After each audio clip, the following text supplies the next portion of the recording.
They left her to die. Deep in the Wyoming wilderness, a lone ranger was beaten, stripped of her weapons, and hung upside down from a tree left for the sun and the wolves and the silence of the forest. Her strength was fading, her vision swimming with darkness. And then, out of the mist it appeared. A colossal black Mustang, scarred by old battles, stepped from the trees. Wild, untamed, a creature of raw power and freedom. It should have fled at the scent of blood, but instead it drew closer. What the horse did next would defy every law of nature and change everything she thought she knew about survival, loyalty, and fate. Before we dive in, let us know where you're watching from. And if you enjoy this story, don't forget to subscribe.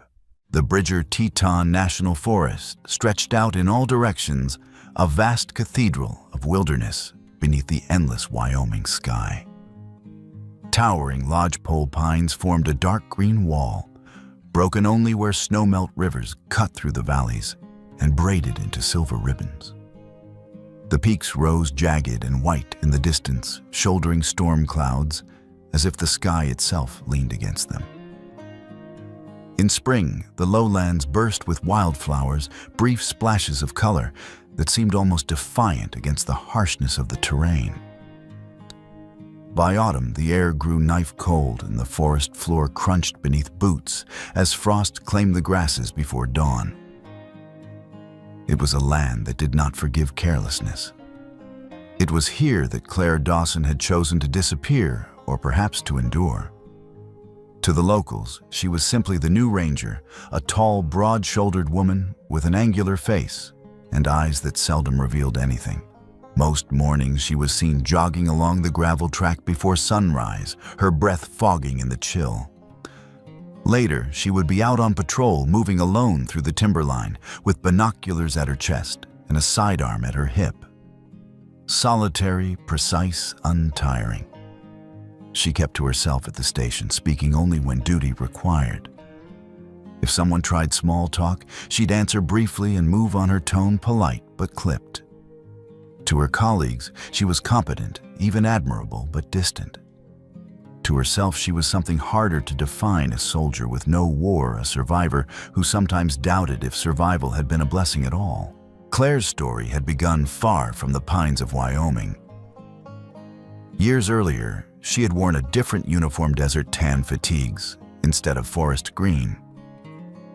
She had been a staff sergeant in a U.S. Army Special Operations Detachment, one of the few women in her division. Afghanistan had been her crucible. Her unit was small, mobile, and trusted to move where helicopters couldn't, to blend into mountains and villages where maps were little more than guesses. She had earned respect quickly, not because she was loud, she rarely was, but because she was relentless. Her orders were clear, her instincts sharp, and when bullets started flying, she never wavered. Her men boys, really some younger than 25, used to joke that she had ice in her veins. But they followed her without hesitation. She remembered one of them, Corporal Henson, grinning in the dust of a burned-out compound.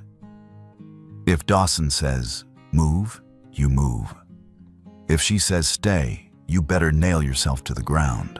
For a time, the missions blurred together, raids in the dead of night, tense negotiations with tribal elders, long hours of silence waiting for intelligence that might or might not be true. The enemy was everywhere, and nowhere an echo across valleys, a shadow moving ridge to ridge. And yet, she had believed in the work. She had believed in her team. Until the day belief shattered. It was supposed to be a simple recon sweep in a valley where insurgent supply lines crossed. But the valley had been waiting for them. The information had leaked. Someone from within their own channels had sold them out. As her unit descended, the ridgeline gunfire erupted from three sides. Mortars thundered, tearing the earth open. Claire remembered the heat, the smoke, the screaming. She had shouted orders, dragged one man into cover, only to see another cut down as he ran. The ambush was merciless and short. Within minutes, half her team was dead or dying. She had tried to rally the survivors, but there was no rallying from betrayal. Somewhere in the chaos, she had felt the certainty settle in her chest. Someone in uniform had handed them over. She never learned who. When the last explosion flung her against a boulder, her ears ringing and her vision black, she thought she would join the others. Instead, she woke hours later bleeding, but alive, surrounded by silence. The bodies of her men lay twisted in the dust. No rescue helicopter came until dawn. By then, she was the only one left breathing. The Army gave her a medal. They called it Gallantry Perseverance Duty. They shook her hand, saluted her, and moved on. She wore the ribbon once for the ceremony, then shoved it into a box she never opened again. To her, it was not honor, it was the weight of ghosts. At night, she dreamed of faces contorted in fear of the abrupt severing of lives she had sworn to protect. She woke sweating ears, straining for explosions that weren't there. In daylight, she carried herself with discipline. But inside, she carried the guilt of surviving when so many had not. Civilian life offered her no solace. Cities were too loud, too crowded, too full of casual lies. She tried staying in Denver for a time, working security, but the press of people suffocated her. Every sudden noise made her heart jolt. Every dark alley conjured images of ambush. Crowded streets felt more dangerous than open battlefields. So she withdrew. She began scanning for assignments that would place her far from neon and noise. That was when the posting came, a ranger position open in Bridger Teton, covering vast tracts of forest and mountain few people visited. The pay was modest, the work lonely, the terrain unforgiving. It was in her eyes, perfect. Here, if something died, it was honest. A tree fell in a storm, a bear starved in winter, a hiker froze in the wrong canyon.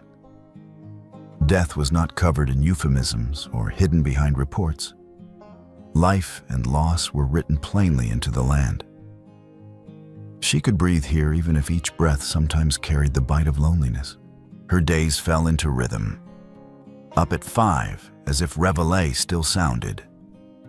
She ran the gravel loop behind the station boots, crunching frost. She returned to clean her sidearm, oil her rifle, check the condition of her pack. Patrols took her through miles of timber where no one else went, just her and the signs left behind by others, a cigarette butt, a felled tree with chainsaw marks, a faint curl of smoke where none should be. She logged everything with meticulous detail. Some colleagues called her obsessive. But when poachers were caught because she'd spotted tire tracks faint as shadows, or when a lost camper was rescued thanks to a broken twig, she'd noticed their teasing quieted. She became known as the Eye of the Forest. Not a friendly nickname, but not a mocking one either. At the station, she remained an enigma. In the evenings when others swapped stories over weak coffee, Claire sat with maps and reports. She spoke when asked, her answers crisp, no more than necessary. She rarely smiled. When laughter rolled through the room, she stayed quiet, lips pressed together, as though the sound belonged to a world she no longer touched. Still, she carried her weight and more. She volunteered for night shifts, for long-range patrols others disliked. If a storm needed monitoring or a trail needed clearing in grizzly country, she took it. She never asked for help. No one could accuse her of shirking, even if she never joined them in camaraderie.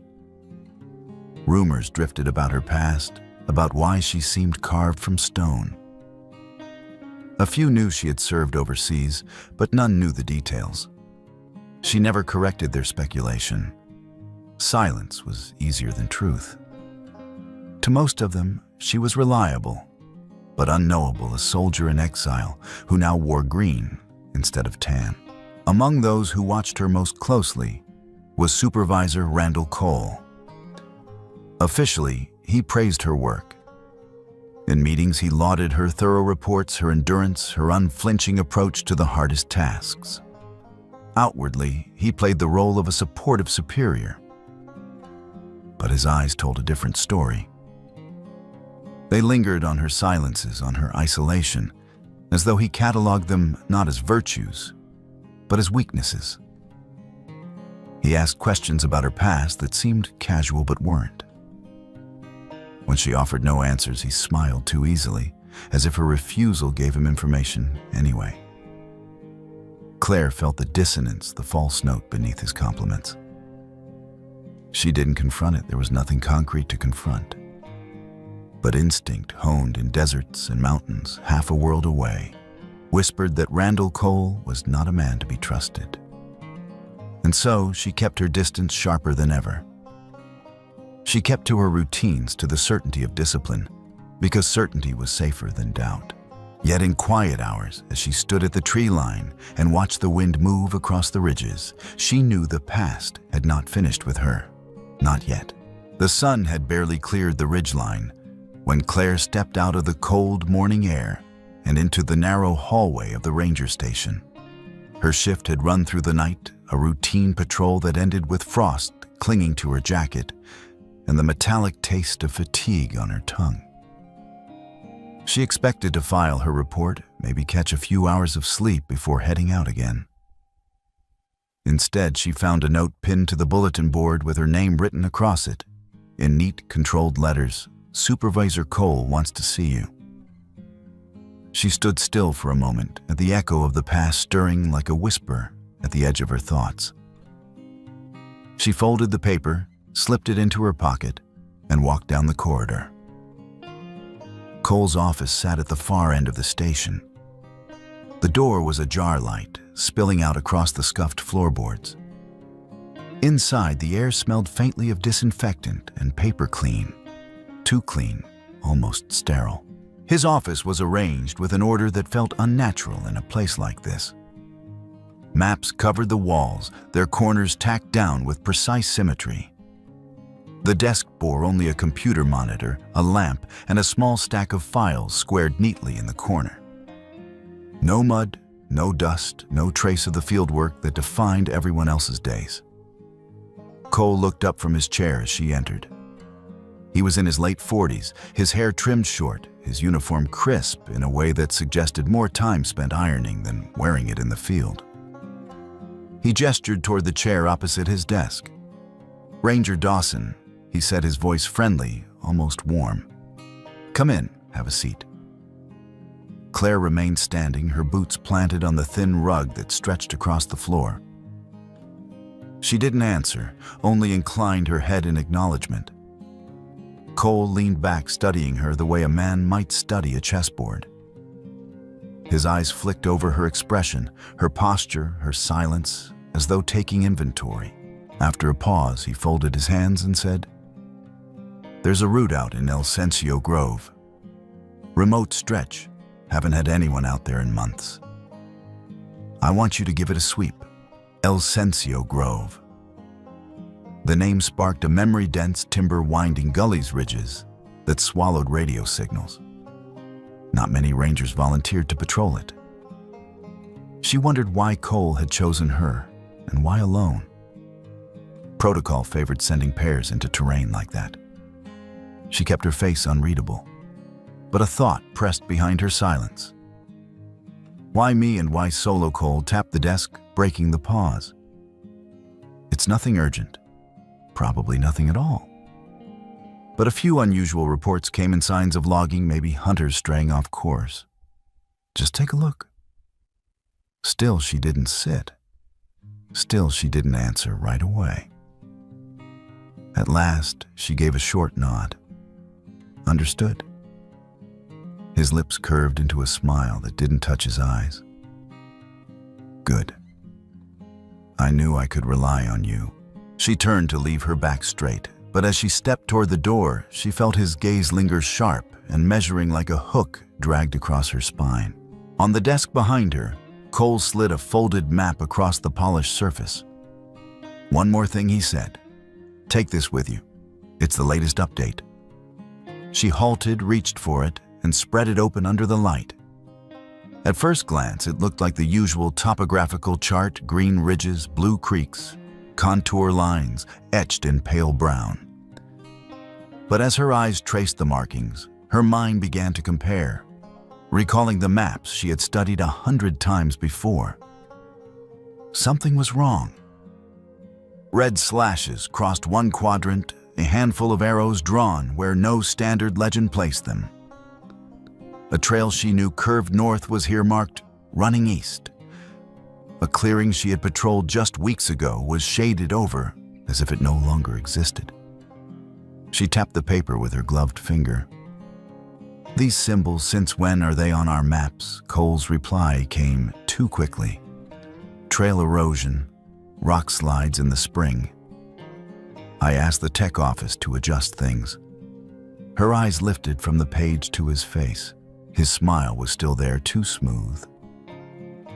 She folded the map, tucked it beneath her arm, and said nothing more. But as she stepped out of the office, she slid her other hand into her pocket fingers, brushing the edge of her own personal map, the one she had kept carefully folded and marked from months of patrols. She would bring both into the field, one official, one real. If there was a difference, she would know. The hallway seemed colder when she left his office. The station buzzed faintly with the morning shift beginning their duties, boots thumping on the stairs, radios chirping, someone laughing at a joke near the coffee pot. She walked past them all without breaking stride, though inside her chest a familiar sensation had begun to coil, tension sharp and low, the warning hum of instincts that once kept her alive in another desert, another war. She remembered ambushes that began just like this, with orders that looked ordinary but smelled wrong. A patrol down the wrong valley, a map with one misplaced ridgeline, a superior officer insisting everything was routine. In Afghanistan, suspicion had been survival. Here in Wyoming, she realized it might be the same. This isn't Kabul, she told herself. But danger doesn't need a passport. Her discipline pressed against her doubts. Orders were orders. She had taken an oath to the service of this forest, and she would follow through. But she would not go blind. She reached her quarters, a narrow room lined with shelves, and the faint scent of pine resin clinging to her jacket. The gear waited where she had left it, laid out with military precision. She sat on the edge of the bunk and began checking each item. The M4 carbine first. She pulled the charging handle, inspected. The chamber felt the clean slide of metal on metal. Magazine full. Safety functional. She set it aside with quiet certainty. Her Glock 19 next resting snug in its holster. She checked the sights, the action, slid it back onto her belt. From a sheath in her pack, she drew her survival knife, the edge gleaming after the night she'd spent sharpening it. She tested it against her thumb, then slid it back into its boot slot. Canteens filled with fresh water ration bars, tucked into the side pocket. Satellite radio GPS tracker, spare batteries. 2 maps folded carefully, Cole's updated chart and her own worn but trusted version. She checked them all twice. Old habits demanded it. Old ghosts insisted on it. Her eyes landed on the bottom drawer of the small steel locker. She opened it, and there lay the box she had promised never to touch again. The metal pinned to velvet, dull under the low light. She stared for a long second, the faces of her team flickering through her mind, shouts, gunfire, the betrayal that had ripped them apart. Her jaw tightened. She shut the drawer hard. Never again, she thought. Not by my carelessness. By the time she wheeled her ATV out of the garage, the first touch of sunlight had crested the treetops. The sky above the Tetons burned pale gold, the snowcaps glowing like iron, fresh from the forge. Cold wind scoured down the slope, carrying the sharp resin scent of pine needles and damp soil. She slung her pack into the cargo rack, strapped down the rifle, and swung into the seat. For a moment she sat there, engine-idling eyes, scanning the station yard. Her colleagues moved about their tasks, checking tires, loading supplies, sharing coffee. No one paid her more than a passing glance.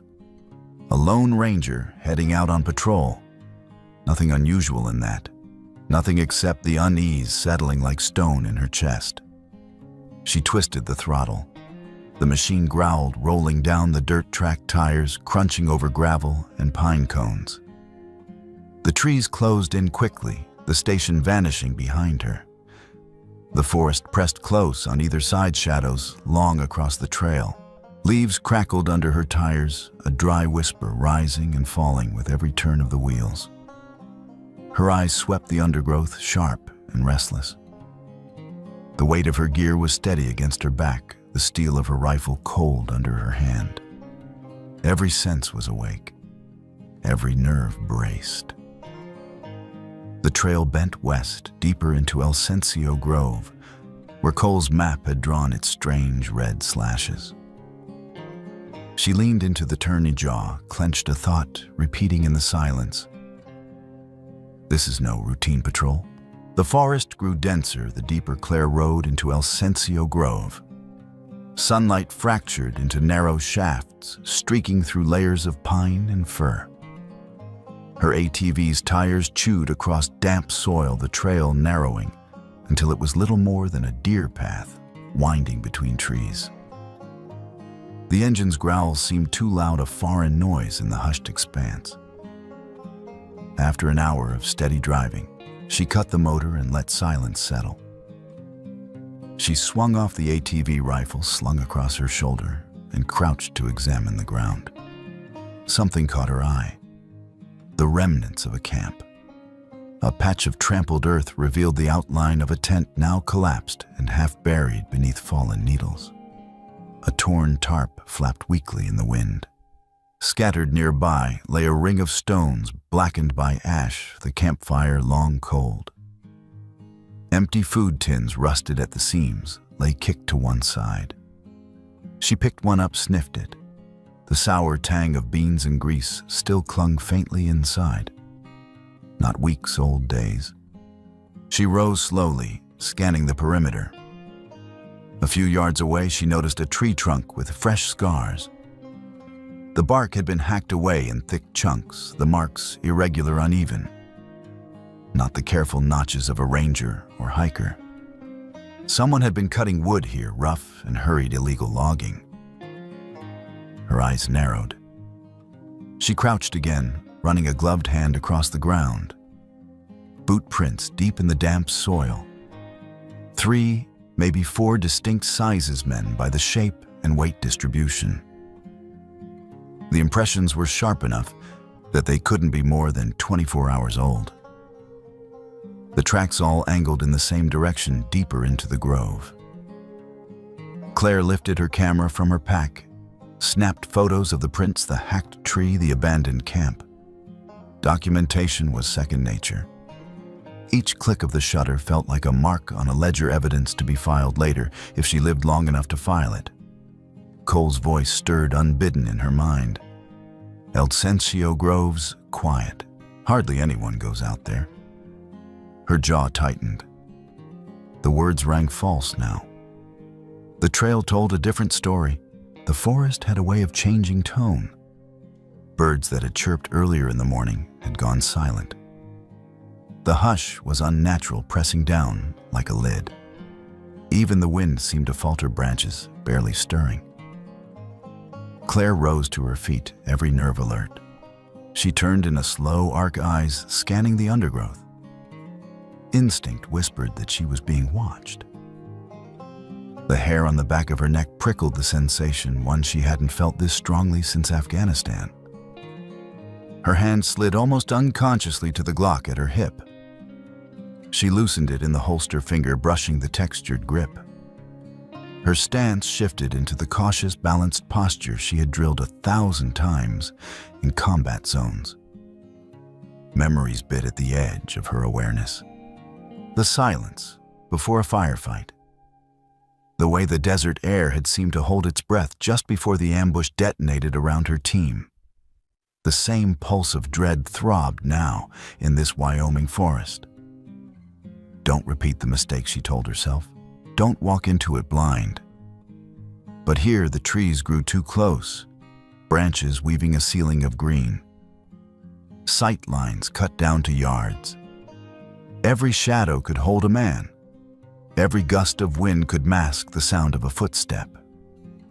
Her breath slowed shallow, and even her ears straining for any crackle of movement. The attack came fast. Claire crouched again to inspect a fresh heel mark in the soil. Just as she leaned closer, a sudden rustle exploded from the brush. 3 men burst out of cover at once.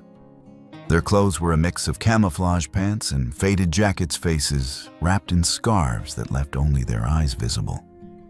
One carried a length of heavy wood, another a short-barreled pistol, the third wielded a jagged knife. Claire reacted before thought could catch up. She yanked her Glock free, snapped a shot into the air. The gunfire cracked like thunder, startling a crow from the treetops. For an instant, the attackers flinched. But then, a 4th figure lunged from behind, hurling a stone the size of a fist. It struck her hard on the shoulder, the shock numbing her arm. The Glock slipped from her grasp, clattering into the dirt. She spun, driving her elbow backward with all her strength. It connected with a masked jawbone, crunched under the blow, and the man reeled away, clutching his face. The others surged. One slammed the wooden club against her forearm, pain jolting down to her wrist. Another tackled her from the side. She grappled fiercely, her soldier's training taking over. A knee to the ribs, a sharp kick to the shin, her body moving with instinct and muscle memory. For a breathless second, she thought she might break free. But the forest spat out 2 more shadows. More men running hard teeth, bared in cruel grins, outnumbered 6 to 1. The strike came brutal and fast. A heavy blow cracked against the back of her skull. White light burst in her vision. She staggered, fought to stay upright, but her knees buckled. The ground surged up to meet her. Through the ringing in her ears, she heard a voice in Spanish. Harsh, mocking. Alive, the leader ordered. Take her alive. She's just another dog of the Rangers. Darkness crowded in. Her wrists burned as plastic zip ties cinched tight. Rough hands stripped the rifle from her shoulder, yanked the Glock from the dirt, and tossed both into the underbrush. The survival knife was plucked from her boot and thrown aside. A boot slammed onto her chest, pinning her to the ground. She gasped, ribs straining dirt, filling her lungs. Fists rained down, one to her cheek, another across her jaw. A kick to her ribs sent pain spiraling through her side. Still she glared upward, defiance burning through the haze. The man above her snarled, leaning close. Loud eyes, he spat in accented English. Too loud. The leader appeared taller than the rest, eyes cold above his bandana. He crouched low, inspecting her face with detached calculation. Her bloodied lip curled into a smirk despite the pain. That look seemed to enrage him. His voice lashed out to the others. Tie her. Hang her. Let the sun and the wolves finish the job. They dragged her across the forest floor, her boots carving grooves in the dirt. The men stopped at the edge of a clearing where an old mesquite tree spread its twisted branches like a skeletal hand. One of them threw a rope over a thick limb, and the fibers coarse and frayed. They looped it around her ankles, cinching it tight until bone ground against rope. Then with a heave, they hauled her upward.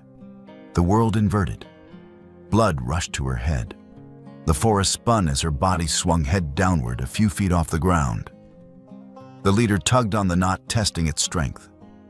Satisfied, he spat into the dirt. Let her wait. One of the others tossed her M4 into the underbrush with a mocking whistle. See how long the brave ranger lasts. They laughed, their voices grating in her ears. The leader glanced back once more, his eyes glinting with malice. The sun will strip her bones. The wolves will do the rest. Then they vanished into the trees' boots, crunching fainter and fainter until silence swallowed the clearing. The rope dug cruelly into her ankles. Claire twisted, trying to fold upward, her abdominal muscles straining, but the knot held fast. Pain knifed through her joints. Her fingers clawed at the air, desperate for a weapon, a blade, anything. But her knife was gone, her pistols gone. She swung helplessly, the motion scraping her shoulders against bark. Sweat stung her eyes, mingling with blood that trickled down from her scalp. Her vision blurred. The world tilted and righted again with every sway. Her lungs worked like bellows, dragging in air that burned like fire. The heat pressed down, merciless. Already her mouth was parched, her tongue thick and useless. She closed her eyes, and the ghosts came. Shouts in Pashto, the crack of rifles, the thundering blast of the IED. The faces of her unit wide-eyed in the instant before the sky consumed them. Her own voice tore from her throat, raw and silent. Not again. Not like this. But the forest offered no answer.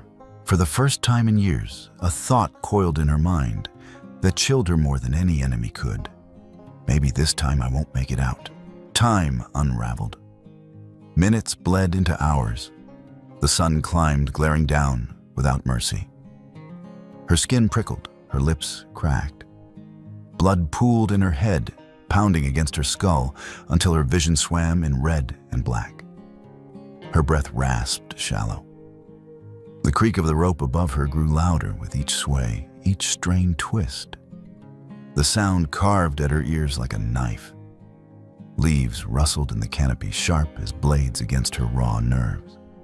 Her chest heaved, then faltered. Consciousness wavered, ebbing like a tide she could not control. In the dim blur before the blackness closed, her last coherent thought flickered. No one's coming. Not this time. Then the forest spun once more, and everything went dark. The world returned slowly, like fragments of light bleeding through torn cloth. Claire's mouth was dry as sand. Her tongue felt swollen, stuck to the roof of her mouth. She tried to swallow and found nothing left to swallow, with her throat rasped like parchment. Every breath hurt. Her chest heaved in shallow gasps. Her eyes fluttered open. At first, the forest around her was only a blur of shifting shapes, colors bleeding into each other.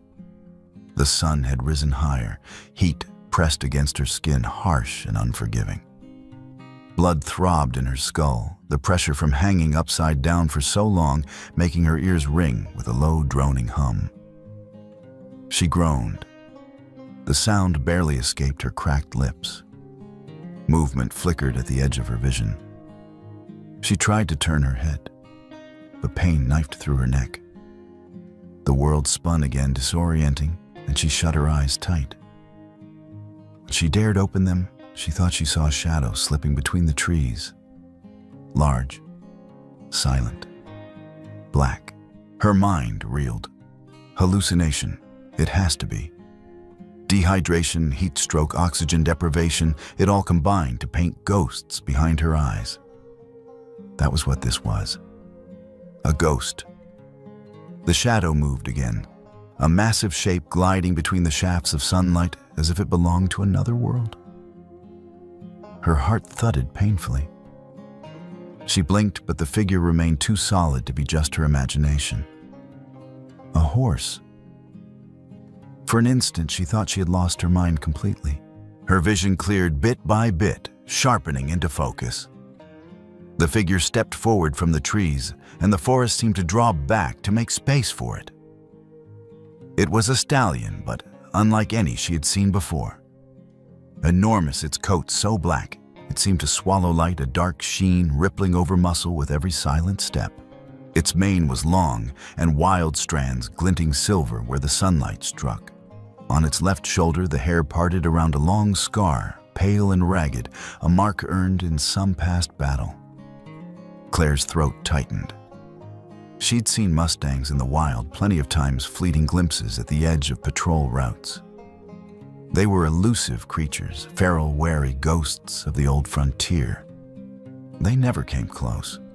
They bolted at the scent of man. But this one didn't bolt. It stood barely a dozen feet away, head high, nostrils flaring as it scented the air. Its eyes, dark, bottomless, locked onto her. The intensity in them sent a jolt down her spine.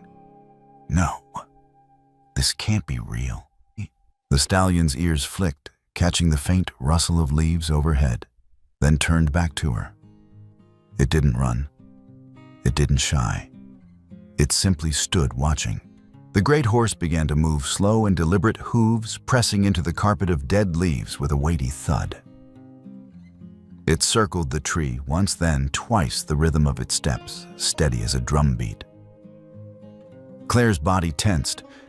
She couldn't have moved if she wanted to. Her arms dangled uselessly, blood pounding through them, her wrists burning against the ties. But her instincts screamed caution. Even in her delirium, she knew what a mustang could do with a single well-placed kick. Yet the stallion's movements weren't aggressive. They were calculated, curious. It lowered its massive head, nostrils expanding as it drew in her scent, ears swiveling with constant alertness. She held her breath without realizing it, as though the simple act of exhaling might spook the animal. Her heartbeat hammered in her ears. Still, the stallion circled the sound of its hooves, muffled in the earth, its mane rippling with each measured step. There was something uncanny in the way it carried itself, no panic, no hesitation, almost as if it understood the situation before it. That's impossible, she told herself.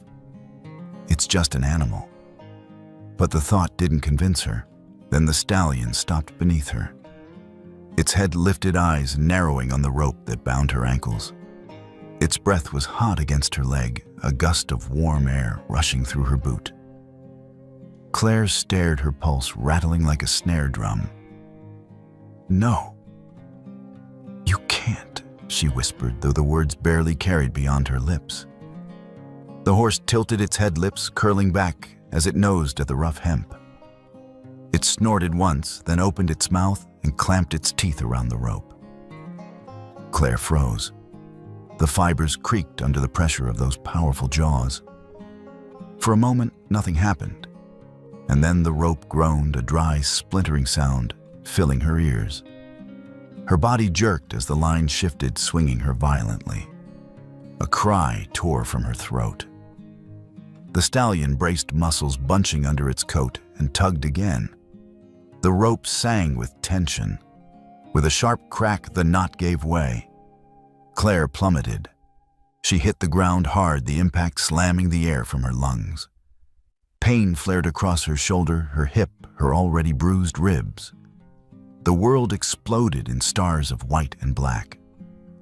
For a moment, she couldn't breathe at all. Her body curled instinctively, desperate for oxygen. She coughed, gasped, air rasping down her raw throat. The agony in her ankle was blinding. The rope had burned deep into the skin, and now every throb of blood brought new pain. She tried to roll to her side, but could barely lift herself. Flat on the dirt, vision swimming, she became aware of the stallion again. It stood over her, towering close enough she could hear the steady rhythm of its breathing. The scent of hoarse, earthy, sharp musky filled her nostrils. Its chest rose and fell with calm power steam drifting from its nostrils in the afternoon heat. It hadn't run, it hadn't bolted, it had saved her. Claire's mind reeled. Nothing about this moment made sense. All her years in combat zones, she had relied on training on reason. Nothing happened without cause. Soldiers acted from duty, enemies, from hatred, civilians, from desperation. There was always a logic, even when buried in cruelty. But this, A wild Mustang, an animal meant to shun mankind, had chosen to approach a dangling, bleeding ranger and free her. Her throat tightened. Tears stung at her eyes unbidden. She hated that weakness, but the truth clawed its way out of her anyway. In Afghanistan, no miracle had come.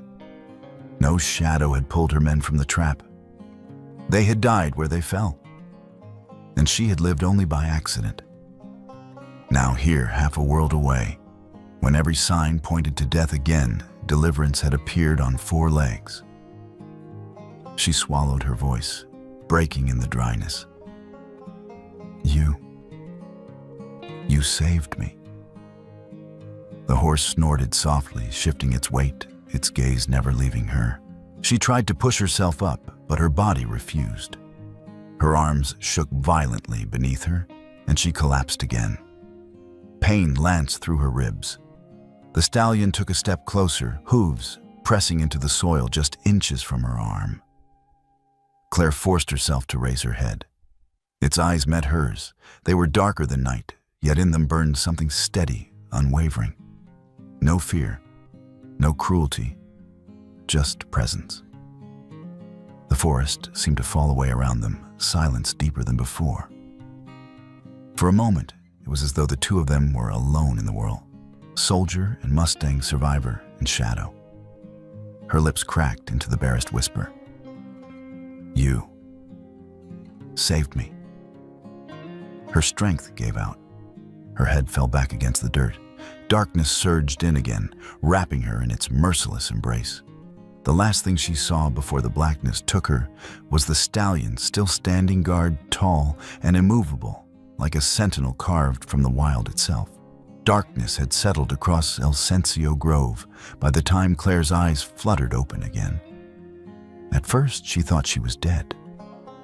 The canopy above had disappeared into blackness, pierced only by a thin scatter of stars and the swollen glow of a rising moon.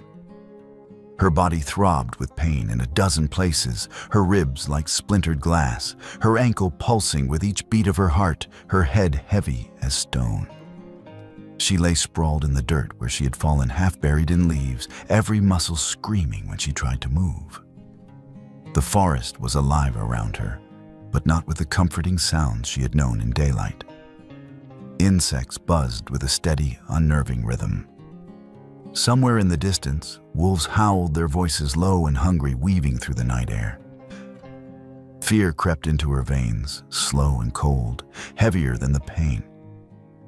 She shifted, trying to sit up, but her arms trembled beneath her weight and collapsed. Her legs shook violently, the ankles swollen and useless ribs stabbing with every attempt at breath. She clenched her jaw to stifle a cry. If the men who left her here hadn't gone far, the sound could bring them back. The wolves cried out again, closer now. Claire forced her eyes open wider, scanning the darkness. That was when she saw them, 2 points of light, glinting in the shadows, reflections of moonlight, caught in a pair of eyes. Her breath caught. For a heartbeat, she thought it was the wolves already upon her. But as the shape emerged into the open, her pulse faltered in stunned disbelief. The stallion. It stood a few paces away, massive, and still its body rimmed with silver light. The scar across its shoulder gleamed pale against the obsidian sheen of its coat. Its eyes glowed like coals beneath the moon, watching her with the same unflinching intensity as before. Claire tried to speak, but only a hoarse rasp left her throat. The great horse stepped forward, its hooves sinking softly into the damp soil. The sound was deep, measured each step, carrying the weight of inevitability. Claire's breath trembled. Her mind struggled to accept what her eyes told her. No Mustang in its right mind would approach a human lying broken on the ground. And yet, this one not only approached it, lowered itself. The stallion bent its knees, first one then the other, its massive frame folding down until its chest nearly touched the earth. Dust rose in a faint cloud. The animal's mane spilled forward like a curtain of black silk brushing the ground. It turned its head slightly, one ear angled toward her as though inviting. Claire stared, frozen between disbelief and awe. The movement was unmistakable. Not chance, not accident. A gesture. Her throat worked painfully. She whispered, barely audible, "You want me to ride?" The horse exhaled sharply, steam flaring from its nostrils in the chill of night. Claire closed her eyes, fighting tears. Every part of her body screamed against the idea. She had no strength left. But if she stayed where she was, the wolves would find her before dawn, and the cartel men might come back to finish what they started. Slowly, painfully, she dragged her body forward. The dirt scraped her palms raw as she crawled the short distance. Each pull of her arms made her ribs ache, each inch forward a small battle. She gasped for air, sweat chilling against her skin despite the night cold. The stallion remained still, head lowered, patient. She reached for its mane, her hand trembling as her fingers closed around the coarse strands. The hair was thick, rough with dust, but radiating warmth like fire-banked embers. She braced herself and pulled. Her arms shook violently, her shoulders threatening to give way. Her first attempt slipped her chest, hit the horse's side, pain jolting through her ribs. She sagged back, dizzy. Not. Yet she muttered, voice raw. Not done. She gathered what little was left inside her. Her teeth clenched until her jaw ached. Again she hauled herself upward, gripping the mane tighter. Her feet scrabbled against the ground, once, twice sliding on loose soil. Her clothing tore against the horse's hide, scraping her skin raw. On the third try, her body tipped over the stallion's broad back. She collapsed across it, chest pressed against the warm muscle arms draped limply to either side. She could barely draw breath, but she was there on its back. Her cheek pressed into its mane strands, tickling her lips. The scent of earth, sweat, and wildness filled her lungs. The stallion rose.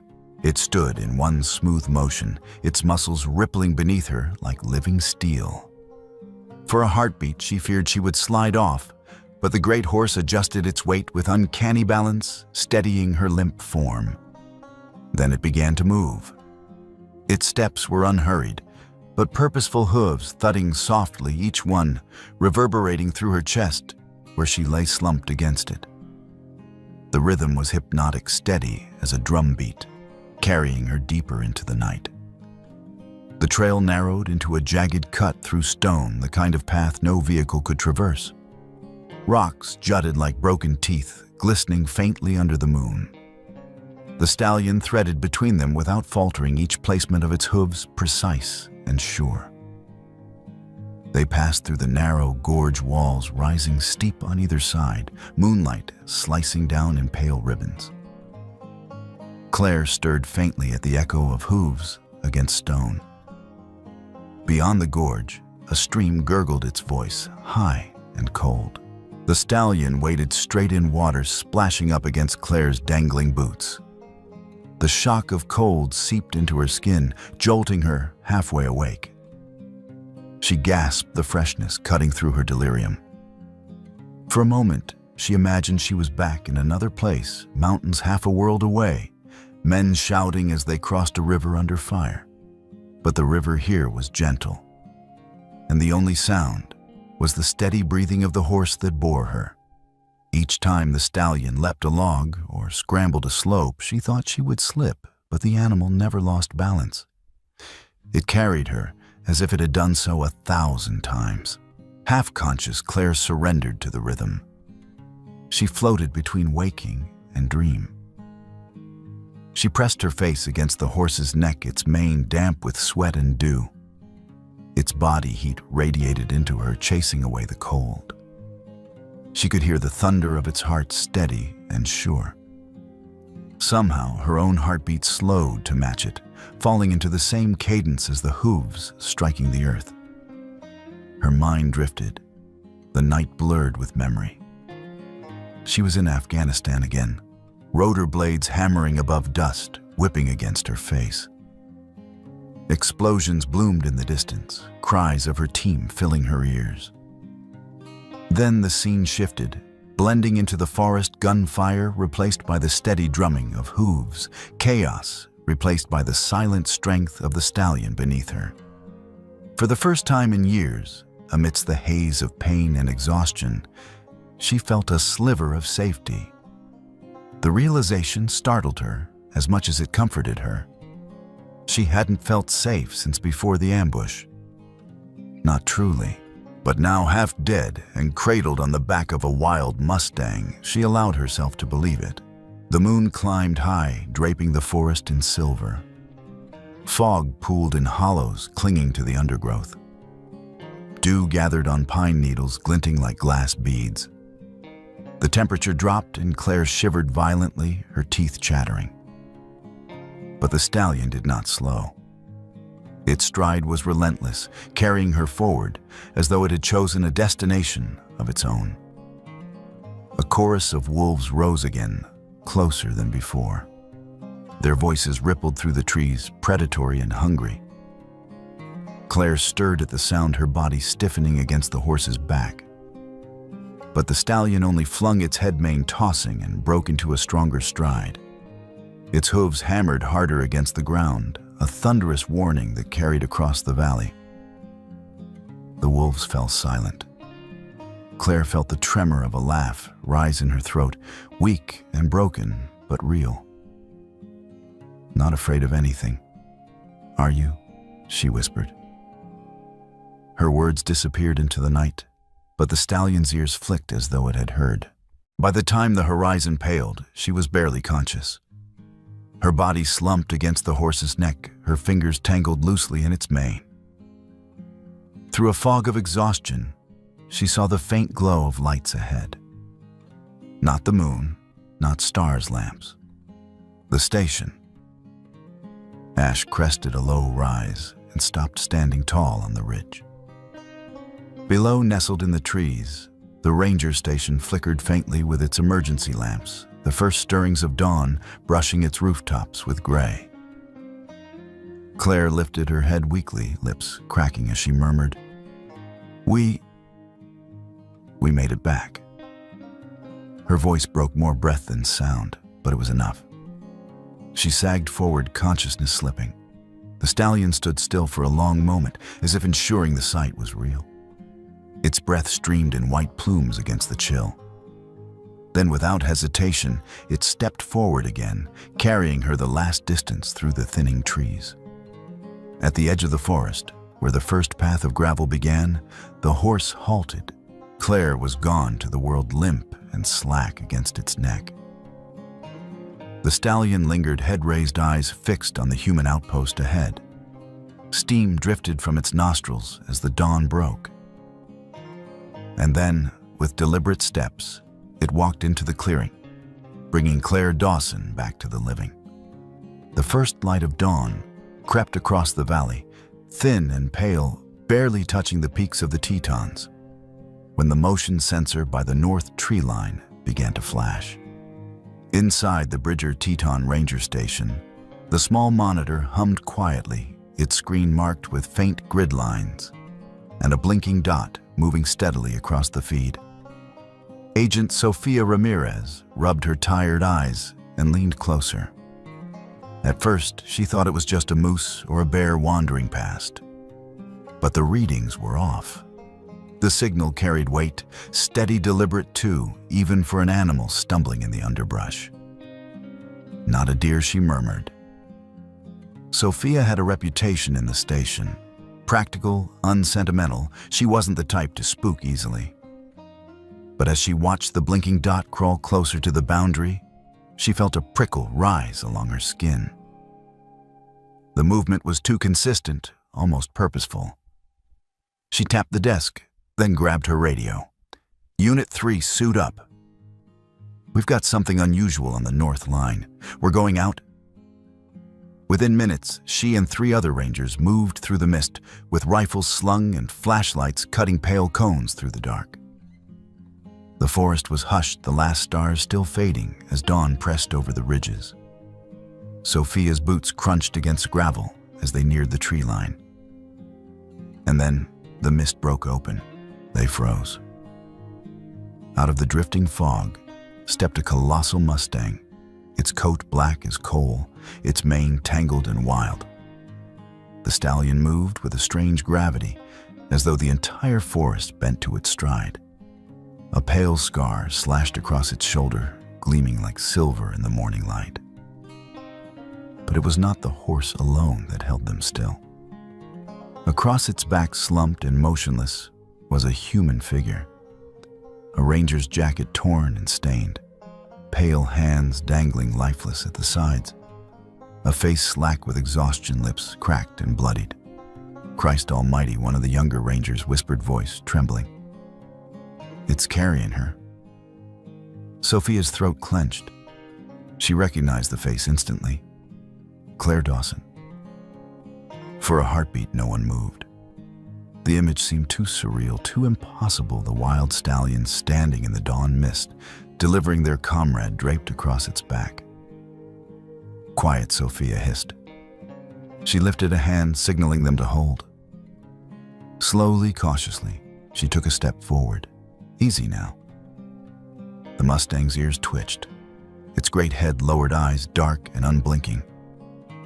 And then it did something that made Sophia's breath hitch. It bowed slightly, lowering its neck, until Claire's body slid enough for the rangers to reach. Not running, not resisting, almost offering. They rushed forward. Two rangers lifted Claire carefully down, laying her across the stretcher one of them had slung over his back. Her chest rose and fell faintly, her skin, clammy lips split with dehydration. "She's alive," Sophia breathed. Relief crashed over her so hard it made her knees weak. "Get her inside."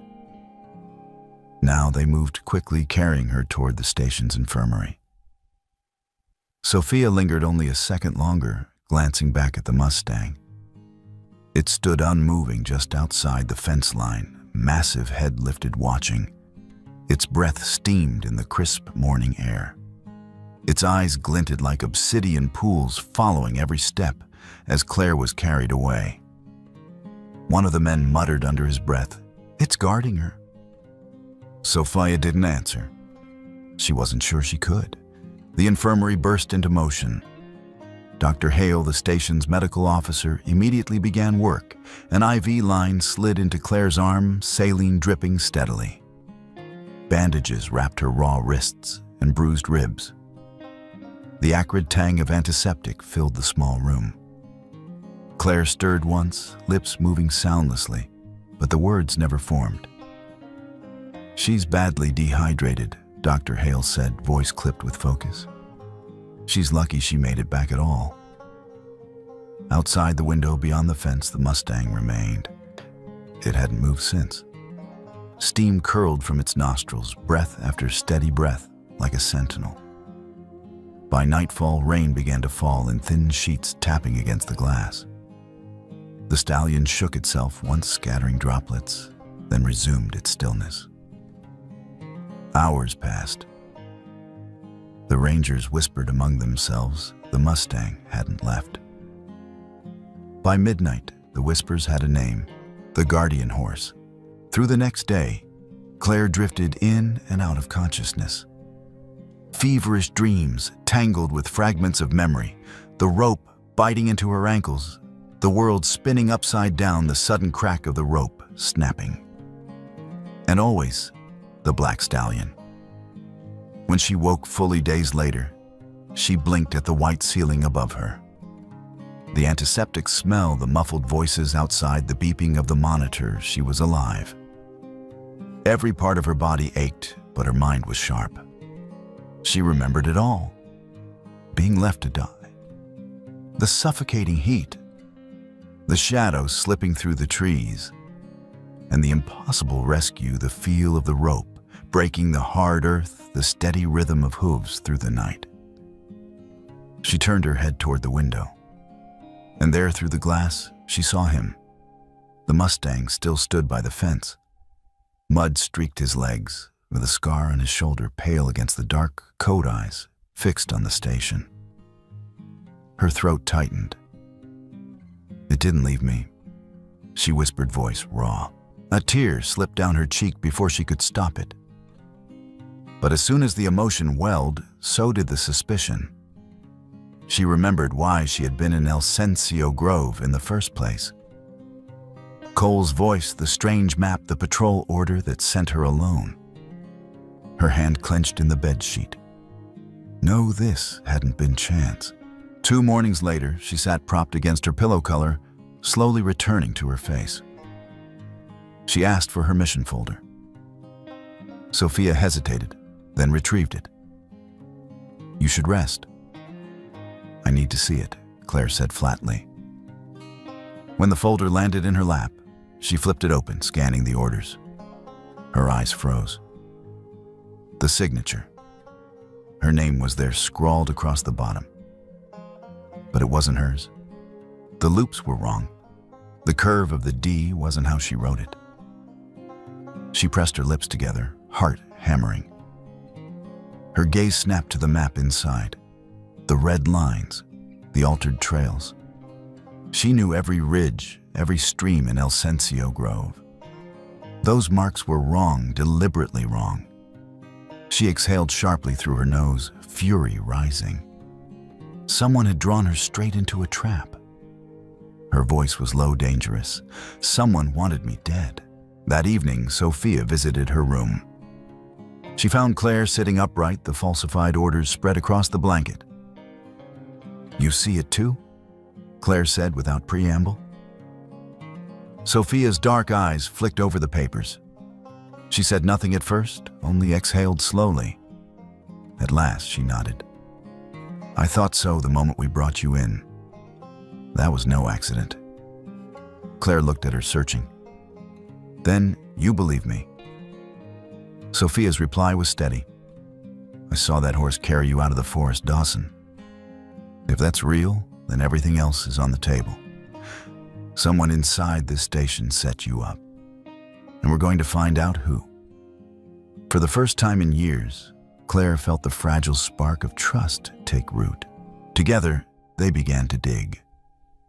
Sophia handled the technical side, pulling access logs from the station system.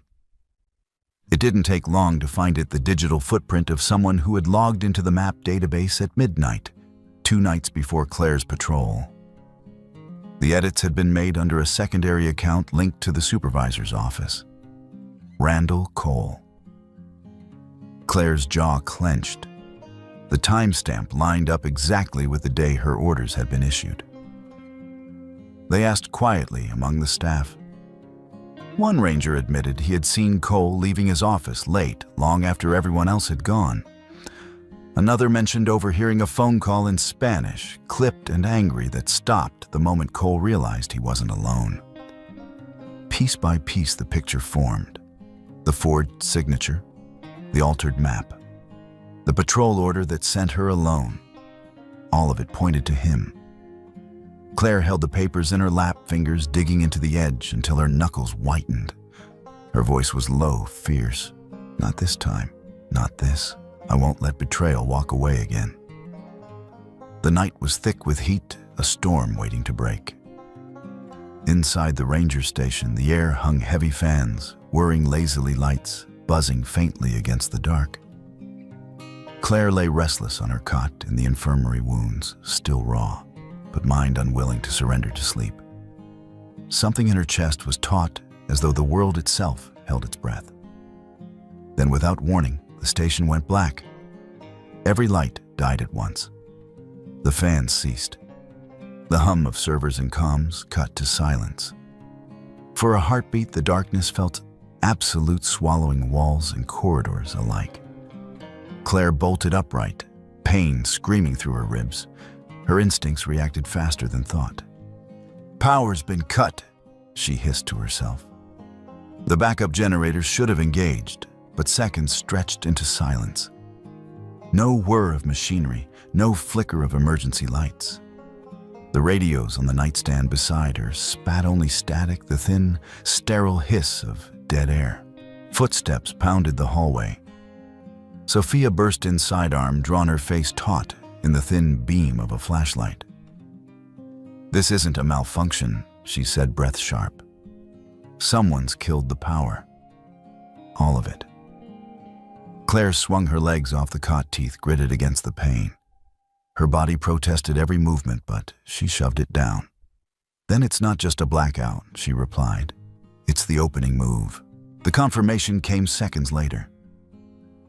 From outside, a low metallic groan reverberated, the sound of the front gate rattling under impact. Dogs barked furiously, their barks morphing into desperate snarls. Then a gunshot cracked the night. A ranger's shout cut short, drowned by silence. Sophia's jaw clenched. She glanced at Claire. No words were needed, they both knew. Claire yanked open the emergency locker, pulling on a Kevlar vest over her hospital scrubs. Pain shot through her ribs as the straps tightened, but the weight grounded her. She seized a Glock 19 from the rack, chambered around, checked the sights. Her fingers were steady. 3 other rangers rushed into the hall, rifles in hand, eyes wide. Sophia snapped orders, calm but urgent. "We hold the evidence room. That's what they're after." The men nodded grimly. Everyone understood. The falsified map. The forged orders. Proof that someone inside had orchestrated the ambush. If those files were destroyed, the truth would vanish with them. The attack began in earnest. Gunfire thundered outside, the staccato of AK-47s rattling against the station's thin defenses. The sharp blasts of shotguns rolled like thunderclaps across the yard. Floodlights stayed dead, leaving only the sweep of flashlights and muzzle flares to pierce the dark. Claire crouched behind a stack of sandbags near the main entrance, Glock steady in her grip. Her heart pounded, not with fear, but with the raw electricity of the combat. Adrenaline numbed the pain, focused every nerve. Muzzle flashes erupted from the tree line. Bullets hammered into the barricades, spraying splinters and dust. She fired back in sharp, controlled bursts, each shot placed with surgical precision. A figure crumpled, another staggered back into the dark. Beside her, Sophia fired from cover, her voice rising over the cacophony. "They cannot reach that room." A cry rang out behind them. One of the rangers slumped, clutching his shoulder, blood soaking his sleeve. Claire didn't hesitate. She slid across the floor, dragging him behind, cover, her teeth clenched against the agony ripping her side. She pressed his hand over the wound. "Stay with me," she ordered, and then snatched her Glock and returned fire in the same breath. Her shots drove 2 attackers back into the brush. The fight was chaos, shouts, gunfire, sparks from ricochets, lighting the dark like fireflies.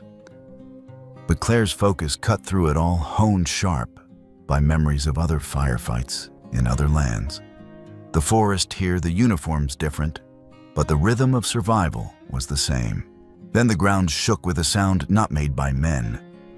A piercing scream split the night, a stallion's cry, wild and furious.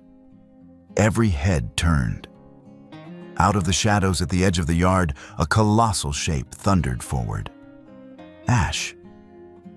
His coat gleamed with firelight from muzzle blasts, eyes burning with a feral light. The horse slammed into a gunman with a shotgun, and the impact sending the man flying against the fence with a sickening crunch. Another cartel fighter raised his rifle, but before he could aim, Ash wheeled hind legs, striking out with devastating force. The kick connected with a second attacker, dropping him like a rag doll. The yard went still for a heartbeat, disbelief freezing everyone. The impossible had just charged into the fight. Monstruo, one of the cartels, screamed. "Kill it!" Muzzles swung toward the horse. But Ash vanished into shadow again, hooves drumming like thunder, impossible to pin down. Claire's chest tightened at the sight. The wild stallion had chosen sides. Inside, the fight raged on. A side door burst open with a crash, a squad of armed men flooding into the hallway. Their boots slammed against the floor flashlights, cutting jagged beams through the dark. Claire and Sophia pivoted, guns spitting fire. Bullets shattered plaster, tore chunks from the walls.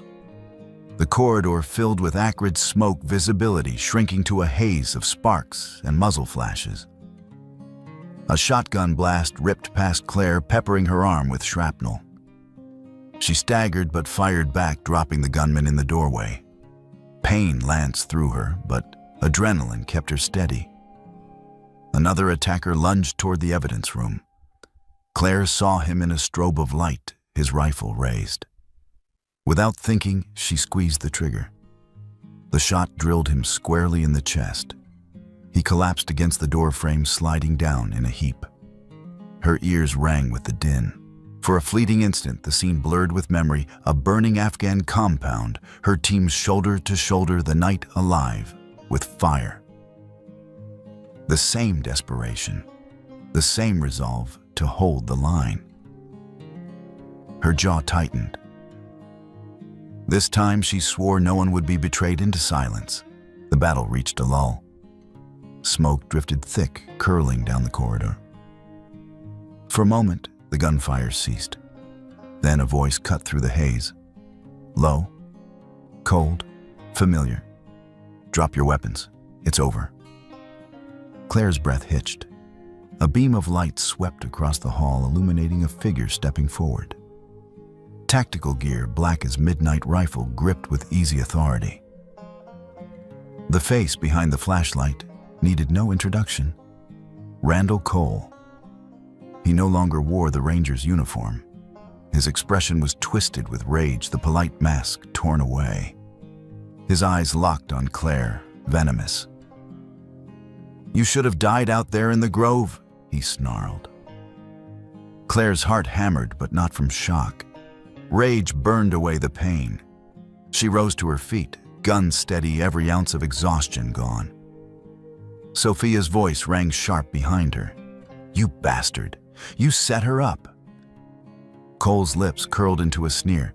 "You still don't get it. Those men outside pay 10 times what this pathetic government ever will. I didn't choose wrong. I chose the winning side." Claire's voice was low, each word edged with steel.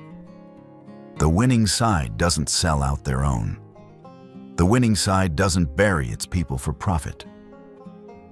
For a moment, the hall shrank, until there were only the two of them, soldier and traitor, predator and prey. The moment shattered as another wave of cartel fighters stormed the hall. Gunfire erupted anew, deafening in the narrow space. Claire and Sophia dove for cover, returning fire with relentless fury.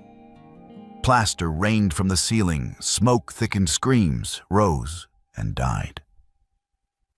A grenade clinked against the floor, rolling to a stop. Instinct screamed. Claire dove, shoving Sophia down.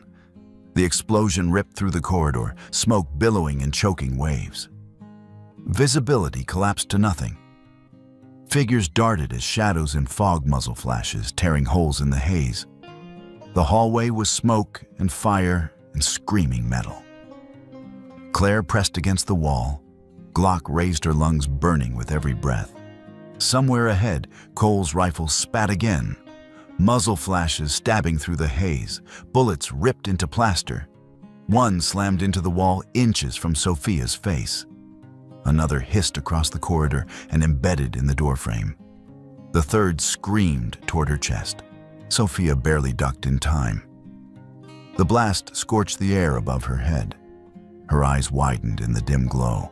She was too slow to avoid the next shot. And then came the scream. A stallion's cry, raw and furious, split the night. It shook the walls, reverberated through the smoke-choked air. From the side of the corridor, through a shattered window and a plume of dust, Ash exploded into the fight. His massive body filled the hall black, a shadow scar gleaming silver across his shoulder. For an instant, he was a vision, a force out of myth. The gunshot cracked. The bullet slammed into Ash's flank. The impact shuddered through the hall like a hammer on steel. The stallion lurched hindquarters, collapsing for a moment, his scream ripping from his throat. But still, he stood planted firmly between Cole and the humans he protected. Time froze. Every fighter, cartel, and ranger alike fell silent at the sight. Smoke curled around the animal's body, blood soaking down his leg. His chest heaved, eyes burning with defiance. A wild horse had taken the bullet meant for them. Claire's roar tore from her chest, raw, feral. She lunged, ignoring the tearing pain in her ribs, the weakness screaming through her muscles. Adrenaline consumed her, sharpened her to a single blade of fury. Cole raised his rifle, but she struck before he could fire. She slammed her arm against the weapon, wrenching it sideways. The shot went wild, blasting a hole in the ceiling. Then they were locked together. She crashed into him, fists and elbows flying. He was taller, heavier rage, lending him strength, but Claire fought with the desperation of someone who had nothing left to lose. Her knee drove into his gut. Her elbow smashed against his jaw. He struck back with a wild hook, grazing her cheekbone, but she didn't falter. Memories of Afghanistan surged, close quarters chaos, fighting for life in the dirt. She had lived through that. She would not die to betrayal again. Cole's snarl echoed in her ear as they grappled.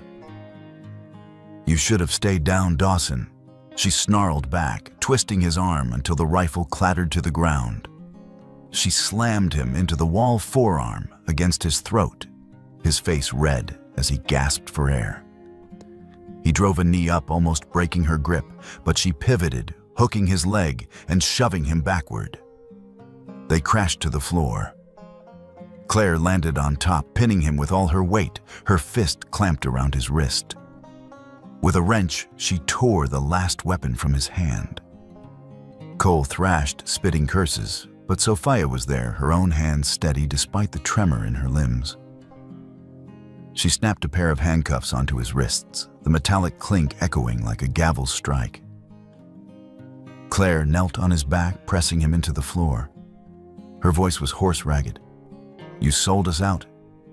You sent me into that trap. And now you try to kill me again." Cole twisted, sneering through bloody teeth. "You were nothing but a pawn. Expendable. Just like your friends overseas." The word sliced deep, but Claire didn't flinch. Her glare was steel. Sophia leaned close, her voice ice. "No, Cole. You'll stand trial. This state will hear every word of what you've done." The cuffs clicked into place, final and absolute. For the first time, Randall Cole was stripped of power. But the hall had gone quiet for another reason. Every gaze turned toward the stallion. Ash trembled, his breath labored. His legs staggered beneath him. Slowly, as if every bone resisted, he sank to his knees. Blood poured from the wound in his flank, dark against his gleaming coat. "No," Claire whispered, horror seizing her chest. She shoved Cole aside and sprinted across the floor. She fell to her knees beside Ash, arms wrapping around his thick neck. His mane tangled in her fingers, warm and coarse, already sticky with blood. "Stay with me," she begged, voice breaking. "Please, don't leave me. You already saved me once. Don't make me lose you now." Ash's chest rose in a ragged rhythm.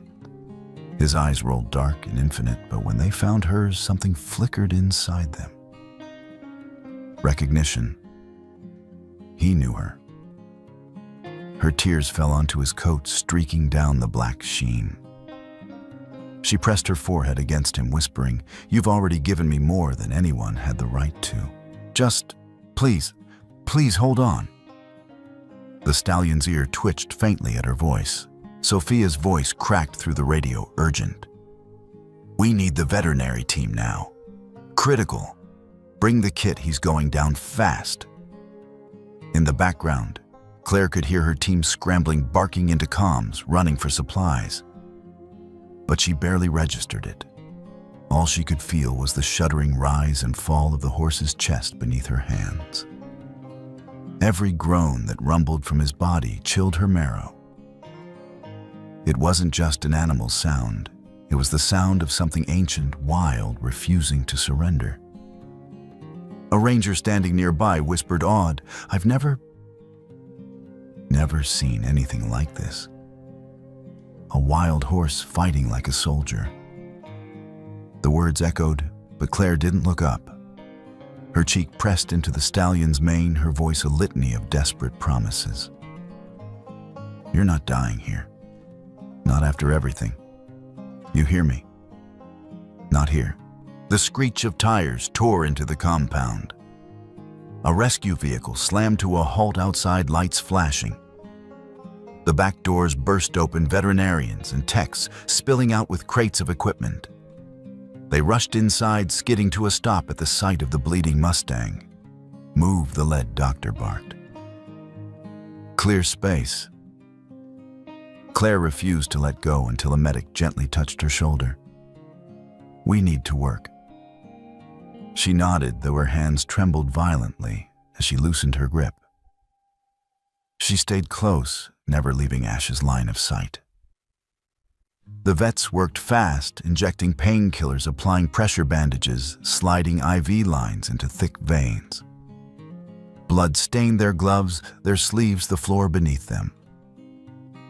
Claire knelt beside the horse's head, whispering constantly, "Fight. Just fight a little longer." Ash's ear twitched again at her voice. His eyes rolled but never left her, even as sedation dulled their brightness. The vet looked grim but determined. "If we can get him to the mobile surgery, he has a chance. The bullet might have missed the organ cavity, but we need to move now." Claire's throat closed, but she forced herself to nod. "Then go. Do it." By dawn, word had already begun to spread. A ranger had snapped a photo in the chaos, Claire on her knees, in the smoke-filled corridor, cradling the massive black stallion streaked with blood. The image hit local channels before the sun had fully risen. By noon, Cheyenne's news outlets were running headlines. "Wild Mustang saves Ranger from cartel attack." "Legend of the Black Horse Bullet, taken to protect human life." The photos swept across social media, shared faster than the story could even be written. Some called it unbelievable, others a miracle. Comment threads filled with awe, skepticism, reverence. By evening, national outlets had picked it up. "The Black Shadow of El Cencio Grove," one paper dubbed him. The story resonated, a symbol of wild freedom, choosing to shield a human against men with guns. People clung to it, something pure in a world drowning in violence. Claire's name surfaced too, the survivor twice over. Interviews speculated about her past, her time overseas, the bond she seemed to share with the Mustang. But Claire herself ignored the noise. All that mattered was whether Ash would live through the night. The morning after the gunfire, the station smelled of bleach and rain. Broken glass glittered along the corridor where the smoke had been thickest. Strips of yellow tape fluttered in the draft, while federal agents walked the halls with measured steps and tight jaws. Claire watched from the infirmary doorway as they led Randall Cole out in cuffs. His face was a mess of bruises. His lip had split and dried, and one eye had gone a mottled purple. Even beaten, he held himself like a man who thought the room still belonged to him. He didn't look at the Rangers he'd betrayed. He stared past them, beyond them, at a future where a loophole or a phone number might save him. The agents pushed him toward the SUV. He twisted once, just enough to find Claire. Hatred sparked in the one eye that would open. For a heartbeat, she felt Afghanistan in her chest, the sharp, metallic taste of betrayal. Then the car door slammed, and the sound cut that memory clean. The convoy pulled away toward Cheyenne and a holding facility with tall fences and dull lights, toward an arraignment that would say the words out loud. Conspiracy attempted murder of a federal officer, aiding and abetting cross-border smuggling destruction of evidence. There would be exhibits, the forged signature, the updated patrol map with its red arrows bent toward a choke point, the access logs from his office terminal, the statements from the men who'd been caught alive in the chaos. Reporters were already printing a shorthand for him, the traitor supervisor, and for once the easy headline was also the truth. When the vehicles disappeared beyond the pines, Claire exhaled. Not victory, not relief, just a space where the pressure had been.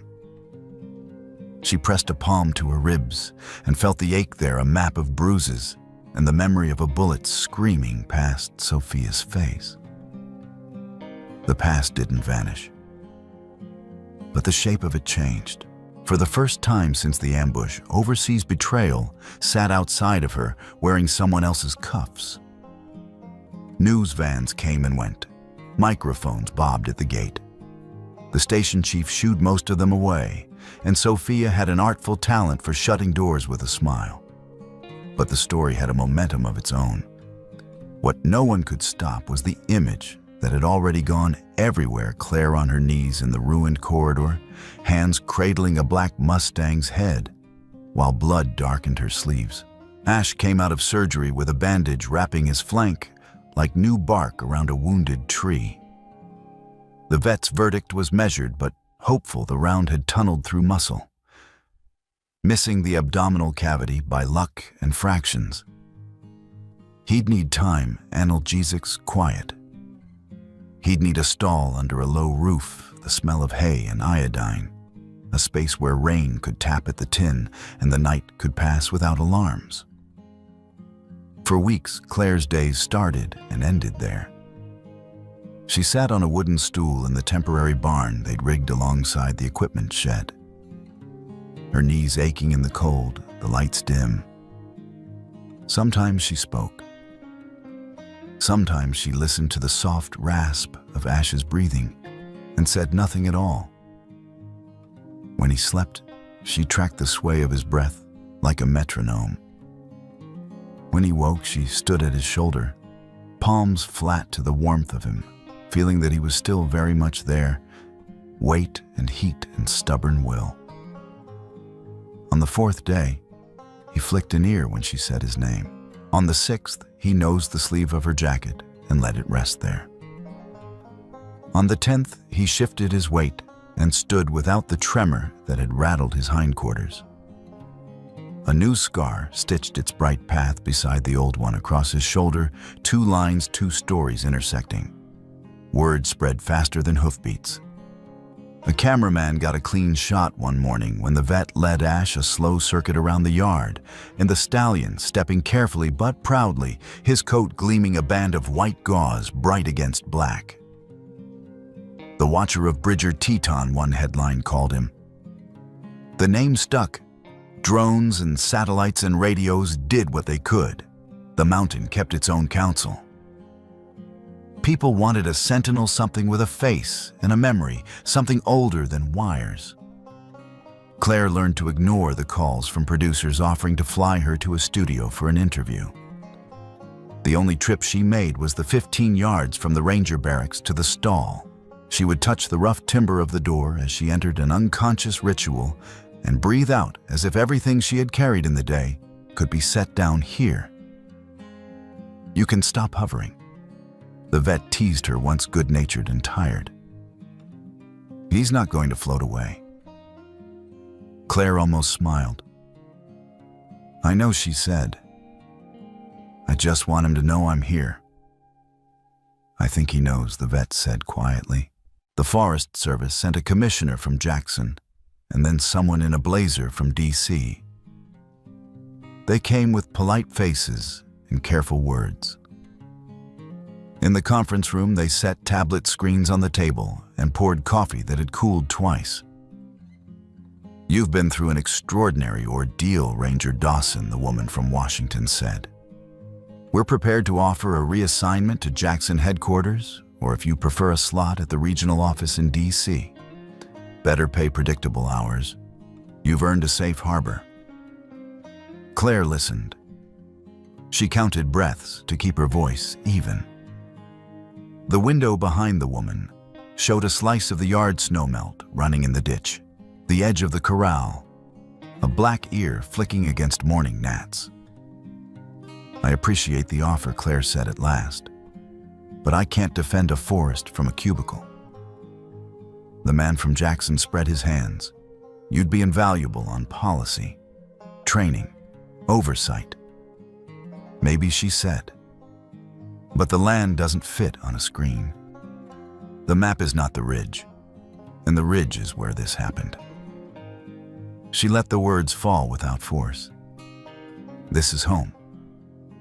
They left with nods and regret, as if she had turned down a life preserver. After Sophia leaned against the door jamb, one brow raised. Tell me you at least made them pay for lunch, she said.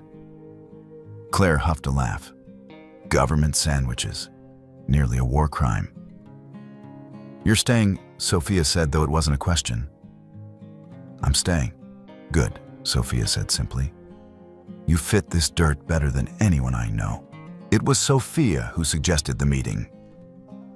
Call it what you want, she said, but give it a name and a memo. It'll scare the bureaucracy into taking you seriously. So Claire wrote the memo in the clear, tight hand she used for field notes.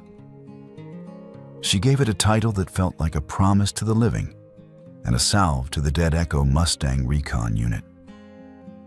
She kept the pitch simple. Some canyons were too narrow for an ATV, some slopes too broken for a wheeled machine. Winter grounded drones in ice fog. Summer cooked their batteries. Horses had a different kind of map. They felt water under their hooves. They sensed unstable rock with the tremor of their fetlocks.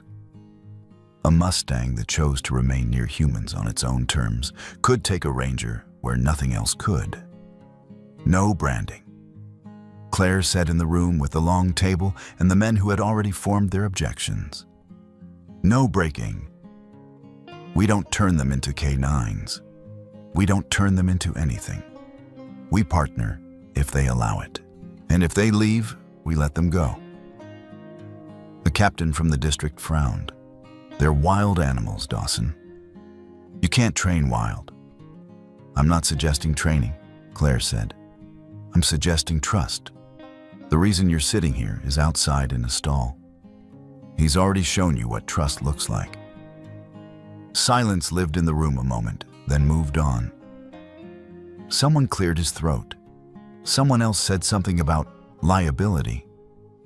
The woman from Jackson who'd stayed behind folded her hands. Pilot funding, she said. Limited, metrics on safety, veterinary oversight. She paused. And a name like Echo carries weight. You're sure Claire's spine lengthened by a fraction? Yes, she said. I'm sure. They approved it. Not with applause, with signatures. It was enough. The day Claire opened the gate, autumn had painted the aspens along the river into coins of fire. She walked Ash to the pasture before sunrise, when breath shows white and spiderwebs string pearls between fence rails. The bandage had been gone for weeks. The new scar had taken on the matte look of a story nearly told. She slipped the temporary collar free and held it useless in her hands. You owe yourself this, she said softly. I won't keep you. The stallion stood with ears pricked, the wind combing his mane. For a long minute, he seemed to weigh something she couldn't name. Then he stepped past her through the gate with a sound like a sigh and trotted out into the grass, the color of his coat, drinking the morning. At the edge of the field, he broke into a canter, gathered himself, and ran. The line of him in motion, the turn of his head, the ridgeline catching, then swallowing his shape. She would hold that in her body for years, the old ache and the new rightness braided like rope. He'll be back, a young ranger said gently from the fence. Maybe Claire said, not trusting the hope in her voice. Maybe not. It's his call. That night, she found a single black hair caught on the gate latch. She left it there. 2 days passed, 3. The station relaxed into the ordinary work of mending fences and filing reports. Someone said he'd seen a dark shape at the head of a valley at dusk. Someone else said the shape was a shadow. The station went quiet in a way that wasn't about silence. On the 4th morning, fog lay thick as wool over the yard. The gate guard called softly over the radio as if a louder voice might disturb the air. Ramirez, you'll want to see this. They gathered on the porch with their coffee moving in their cups like black mirrors. Out of the fog came a silhouette, large and still. The lights along the fence painted a glow on 2 eyes and the pale seam of a scar. Ash stood just beyond the wire head, high steam rising from his nostrils. When Claire stepped down onto the gravel, he flicked an ear. She didn't speak. She only opened the gate and stepped to the side. The stallion walked in as if he had been away for an hour rather than days.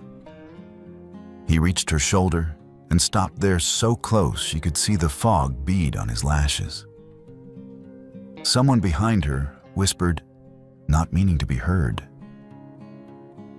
"The Watcher chose us." Claire reached up and rested her palm against his neck. The heat thrummed under her skin. "Welcome home," she said. The ask came 2 weeks later. A new trail of cut stumps and reflective paint markers had been found in the far western pocket of El Cencio Grove. The very quadrant Cole's altered map had parted its jaws around. It was the kind of terrain that turned machines into scrap and men into statistics. The mission would be a long loop with no vehicle support and only 2 places where a radio might catch a signal and carry it over the ridge. On the morning they left, frost silvered the grasses. Claire stepped into the locker room and loaded her pack without the little tremor her hand sometimes kept for her when the wind sounded like memory. Water medkit, spare batteries. The Glock in a clean holster, the M4 slung in a way her ribs could forgive. She closed the locker on the medals she didn't wear. Sophia met her on the porch. She kept her words small and simple the way you do when anything more would break the spell. "You're sure about this?" About him, Claire glanced toward the corral. "I've never been more sure about anything." Ash stood in the yard like a piece of night the dawn hadn't claimed. When she walked to him, he lowered his head in acknowledgement, not submission, not trick. Agreement. She placed a hand on the muscle at the base of his neck, feeling the call and response of breath. No saddle, no bridle, no reins to give the illusion of ownership. She gathered a handful of mane, set her foot against the slope of his foreleg, and with the easy choreography they had learned together in pain and practice, she swung up. He settled his weight to steady her, and that small mercy I've got you ran through her like heat. On the porch, rangers paused with their mugs halfway to their lips. Someone lifted a hand, the quiet kind of wave that holds respect. Sophia didn't wave. She just met Claire's eyes across the yard and nodded once. "Bring back what the map won't show," she said. "I will." "Then go," Sophia said. And when she added, "The forest has a keeper," it was not for the radio or for the men on the porch. It was for whatever in the trees listened to men. Claire leaned forward. Ash moved.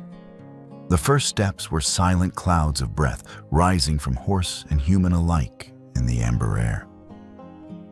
The sun was a pale coin behind the ridge, brightening into an edge. Frost shattered under hooves into little stars. The path took them past the evidence building where paper had failed to hide intent, past the stall where stitches had held flesh closed beyond the gate. that was a promise instead of a trap. They angled toward the mouth of the grove. The light came up behind them and stretched their shadows long over the ground, one figure and one horse, bound together the shape of a story other people would tell because it made the morning easier to bear. Claire felt the old weight shift inside her, the space carved by grief, making room for something else that wasn't triumph and wasn't absolution, but felt close to both. At the tree line, she looked back. People stood along the porch rail, their faces bright in the new light. Sophia lifted 2 fingers, safe winds. Claire answered with a small tilt of her head and then turned to the work. Ash took the slope like it belonged to him. Pines shouldered up around them, the air thinned and sharpened. Somewhere ahead lay more paint on bark, more wire coils hidden under leaf litter, more men who believed the land could be made to carry anything for a price. Somewhere ahead the radio would go dumb and the map would turn to guesswork. She wasn't alone. "Let's see what they missed," she told the horse. Ash flicked an ear. The ground under them changed from gravel to loam, from loam to rock. The sun cleared the ridge. The 2 of them rode into it until their dark shapes caught fire at the edges, and then they were only motion. And the steady living pulse of a forest being kept in the only way a forest ever is, by the feet that cross it, the eyes that read it, and the promises made at its borders to hold against the dark. The forest slept under winter's breath. Snow lay thin across the yard of the Bridger Teton station, sparkling faintly beneath a half moon. The pines on the ridge bent under the weight of frost, their needles whispering as the wind slid through them. It was late, close to 3 in the morning, but the world seemed caught in a moment outside of time, everything holding still. Inside the small office, a single desk lamp glowed, amber painting circles of warmth over a battered laptop, a cold coffee mug, and a scattering of files. Claire Dawson sat in the chair shoulders, wrapped in her ranger jacket, her hair pulled back into a messy knot. Her body ached in the quiet way it always did at night, ribs that hadn't quite healed scars pulling against skin when she shifted. The wind tapped at the window panes, sharp and persistent. Claire looked up, once instinctive as a soldier listening for movement. But there was no threat. Just the forest reminding her it was still there. Through the glass, she could see him. Ash stood at the far edge of the yard, his silhouette half dissolved in mist. Steam rose gently from his nostrils, drifting white into the cold. He was still as a statue, head-high ears flicking at every sound in the dark. To the untrained eye, he might have looked like any horse left out too long in the winter night. But to Claire, he was a sentinel, a presence, a soldier without orders, holding his post because that was who he was. The sight steadied her. She turned back to the desk. Her laptop blinked, the cursor waiting in the corner of a blank document. She stared at it for a while, then reached forward and shut the lid. The plastic snapped with finality. Reports could wait. They always could. Instead, she slid open the top drawer and pulled out a worn leather notebook. Its cover was scratched, water-stained, the spine held together with tape. She had carried it through Afghanistan, tucked into the inner pocket of her vest. Most of the pages were filled sketches, coordinates, fragments of thoughts scrawled in cramped handwriting during pauses between missions. Tonight she opened to a fresh page. Her pen hovered. For a long moment, she only listened, the wind, and outside the faint groan of the building settling in the cold, the distant shuffle of hooves as Ash shifted his weight. Then she began to write. Not a report, not a statement for evidence, a letter. She addressed it simply to the ones who didn't come back. The pen moved slow at first, then faster. Words bled out. She wrote about the ambush, how the silence had seemed wrong before the first shot cracked, how the air had been thick with smoke and dust and fear. She wrote about the faces of the men and women who had trusted her, how she could still see them in the half-light of her dreams, calling her name, eyes wide with the disbelief of betrayal. I lived, she wrote the words sharp in the lamplight. I don't know why. I don't know what it means that I'm still here and you're not. I carried your names home, but I never carried peace, not once. Her throat tightened. She pressed the pen harder, almost tearing the page.